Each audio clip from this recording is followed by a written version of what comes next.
Was on World's Strictest Parents when I was 15. When I was 15, my dad signed me up for World's Strictest Parents. His excuse? I was disrespectful because I'd roll my eyes when he lectured me and sometimes wore hoodies instead of polos. Meanwhile, other kids on the show were doing drugs, stealing cars, or dropping out of school. My biggest crime was blasting Linkin Park too loud in my room.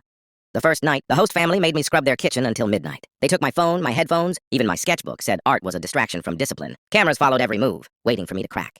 During the second day, their strict dad figure, a former Marine, got inches from my face, yelling about how I'd end up in prison if I didn't change. But I wasn't scared, just confused. I'd never even had detention. The other kids looked at me like, "What are you even doing here?" That's when one of the cameramen, a guy named Rob, slipped me a bottle of water during a break. He whispered, "Kid, you don't belong in this circus. Your intake notes don't line up at all.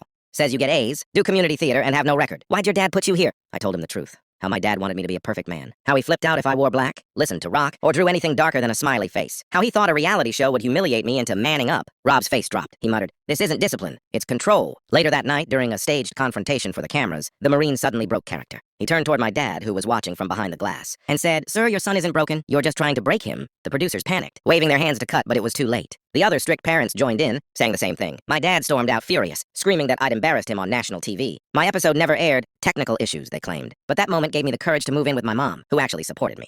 Looking back, the best advice I ever got didn't come from my parents, but from a guy behind a camera who saw the truth when no one else wanted to.